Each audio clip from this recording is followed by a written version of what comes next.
Hello guys, and welcome back to my channel. I hope you are having a wonderful day, and welcome to episode 2 of removing the mask. This week I would say has been a stressful, kind of emotional type week for me.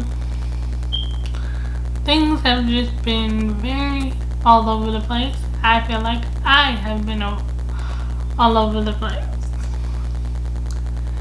I think it was more of me trying to get back in the swing of things after being sick for almost 2 weeks and just having different health struggles since about November.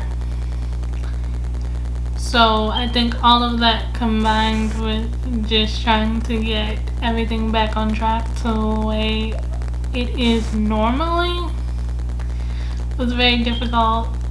And then we did have a death in my family this week, so that was emotional as well. But also this week I had to meet with a nurse. And I don't like meeting with those types of people because they ask you a whole bunch of questions. But I know it's necessary for me to live my life. Because living with cerebral palsy, you have to meet with nurses and all these different type of people so you can have everything you need. So it's not like I'm not used to it. It's just the evaluation part of it, which every year I have to take this evaluation in order for me to keep my services. And in this evaluation, based off the questions they ask and how I respond to them, they decide how many hours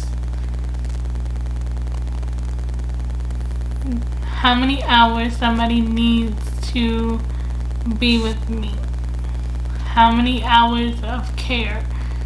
So in this evaluation, they ask you to remember things. Like they ask you 3 words to remember. And then somewhere along this evaluation, you have to reply back to them with the 3 words, and you have to tell them the date, the year, the day of the week, that sort of thing. And then they get into the part where they start asking you what can you do for yourself and what somebody has to do for you, and you have to answer yes or no based upon what they're asking you. Yes, I'm used to this, but to me, this evaluation always makes me feel some type of way because to me, it focuses on what you are not capable of doing, or it's more of the question that people like to say, which I don't like using this word, but it's more of what can't you do and what do you need help with. And that type of stuff makes me cringe because I am blessed to be able to do things for myself. I am very blessed in that sense, that I don't always need someone to do something for me, and I am very blessed, and I thank God for that every single day. And I do know other people that have cerebral palsy and can do less than me. So I know both sides of the spectrum, and I know there are days where I need more help than others. I know that side of the spectrum too. But there is a line where I feel it should be more focused on what can you do and how can we support you in the things that you can do and the things that you need a little bit more help with. But it mostly they determine what you can't do and decide how long somebody needs to be with you. One of the questions was, does somebody cook for you? And I said, yes, my mother does cook for me. As you all know, you guys seen my mother in my videos. We live together. She lives with me, however you choose to say it. She's here all the time and I love her tremendously. And I'm grateful for everything she does for me. But when answering this question, after I said yes, she cooks for me, or if she's not cooking, somebody else is cooking, something like that is how I answered it. The person who's doing the evaluation in turn asked me, can I make a sandwich? She asked me specifically, can I make a sandwich? And when I thought about it, I was insulted. My feelings were a little annoyed. It hurt my feelings. Because I want to know what makes you think that I am incapable of making a sandwich. Now, pretty much everybody can make a sandwich, no matter what limitations you were born with, if I'm saying that correctly. Making a sandwich, most of the time, a regular sandwich, not a panini, not a grilled sandwich, requires no oven or anything like that. So what makes you think I cannot put bread or cheese or meat together to make a sandwich, or take 2 slices of bread and put peanut butter on one side and jelly on the other? Why would you think that? Why would you ask me that? I know it is her job. I definitely understand that it's her job to know what I am capable of, what I need help with, and what I'm not capable of. Yes. But at the end of the day, I am a human being with feelings, and I want to be treated normally as possible. I don't want people to focus on the things that are my limitations, things that I can. I want you to focus on me as a human being. I want you to focus on me as a person. I want you to get to know me. Not worrying about my disability, not worrying about what's going to be difficult. That's for me to worry about and for me to figure out.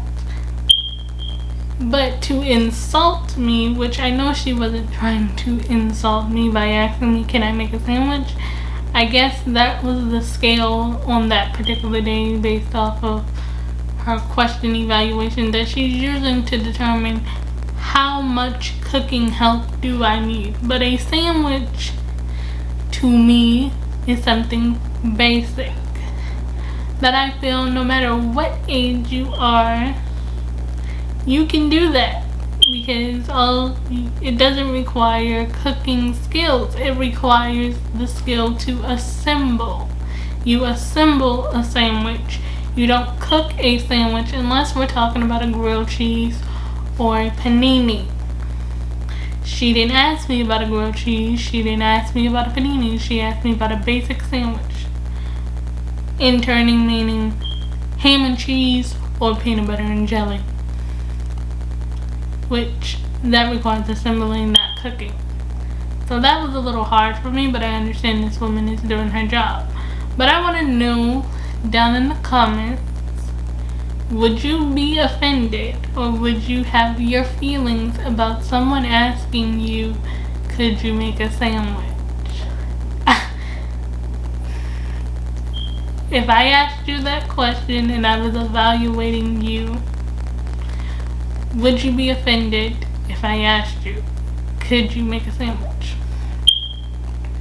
Now, I don't know what this evaluation is going to determine.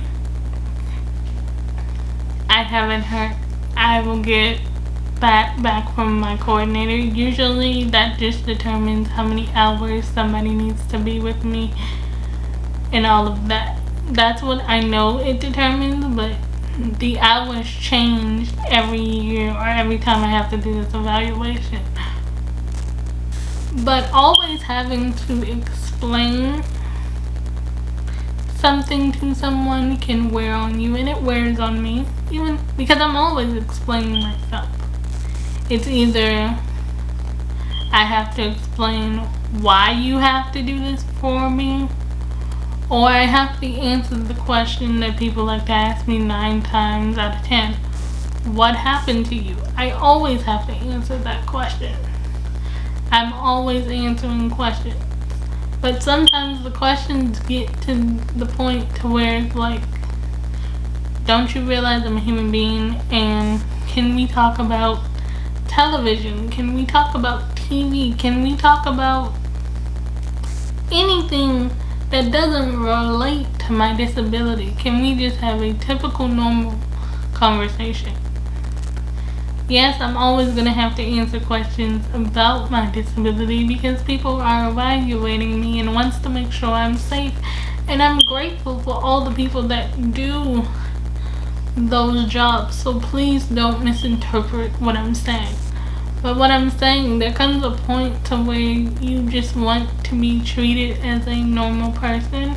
And sometimes when people are asking you in turn common sense questions, it can be hurtful, at least to my feelings, because I've worked hard my whole life for my independence. Being able to put on a coat, being able to make myself a sandwich, being able to put on shoes and brush my teeth on my own. Yes, those are small things that most people take for granted because those are skills that are easy for them to pick up. But those skills weren't easy for me, or trying to find alternative ways to do those things. Those weren't easy for me, so those are things that I don't take for granted. But it insults my intelligence when you ask me, can you do those things? Because those are skills that 95% of the world can do, and nobody questions them. Like most of you, I guarantee you, nobody's going to come up to you and ask you, can you make a sandwich? Can you put on your own shoes? Can you cook for yourself? Those are not the first things people ask you when they meet you. Those are the first things that 9 times out of 10 I get asked as soon as somebody meets me. That's why when I say hello to someone and they meet me for the first time, before they can even ask me what's wrong with me, I always tell them I have cerebral palsy, just to avoid the question of being asked. Because I don't want people making assumptions or judgments about me without getting to know me. But I can't hide the fact that I have a disability. I can't. Nor would I want to, because I'm not ashamed of it.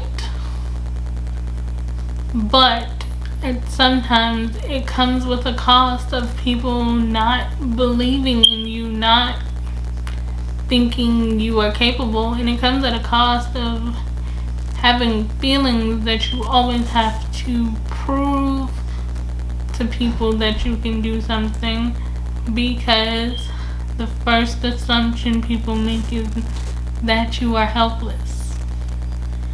I am not helpless, I am helpful. Which means if you help me, I help you. If I need help, I know how to ask for it.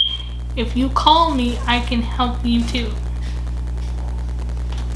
That's what that means. So this week was just more of me living my life, but knowing that living my life means that people are going to ask me questions that might sometimes hurt my feelings, And I'll get over it, but it does stress me out. I'm not gonna hide that fact. I'm not gonna hide that it insults me, even though I know these people are looking out for my best interest and they're doing their job. But let's not forget I'm human and I'm entitled to my feelings just like you are entitled to your feelings. Don't forget that. And it's not that you can't do something. It's just that if you can't do something, that doesn't mean you won't ever be able to do it. It just means finding an alternative way to do something, and that's okay. Not everybody's gonna do the same thing the same way. Even if you're taught something, you're not going to always do it the way it was taught to you. You're gonna do it the most easiest way you can possibly do to not cause yourself a headache or stress. So this week has just been one of those moments to where I'm like, you remind me that I have a difference that I don't normally see, because when I look at myself in the mirror, I see myself. My chair to me is invisible. It's not something that's attached to me, even though people think it is, but it's not attached to me. When I see myself, I don't see those things because I don't worry about those things. And when people point them out to me, it irks me sometimes because I'm like, I'm human and I want you to see me for me. I want you to see me, not my chair. And it's hard because I know that I'm gonna have to share and explain, but I don't want people to lose sight of the fact that I'm a person, and I want you to see me for me and not my chair. And it's hard to find that balance between people seeing me as a person but also explaining to them this is what I'm able to do even with my limitations. And this week it was hard for me to find that balance because I needed that evaluation to get what I needed, to get to the point to what I needed them to do. So they had to.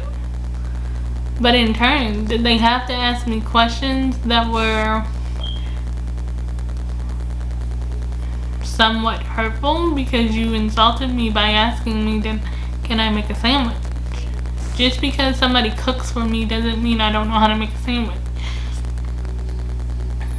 So I say this to say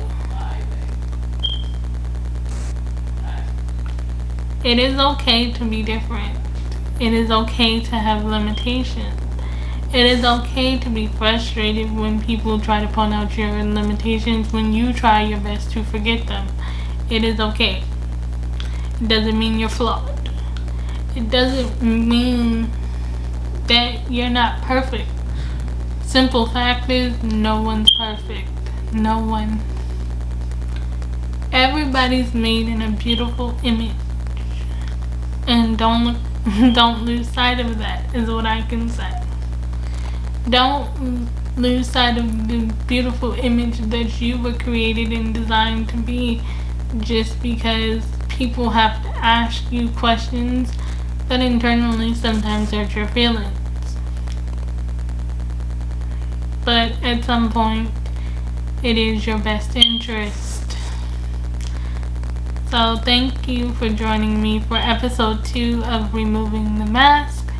Remember, I'm always thinking of you, sending my love, and bye for now.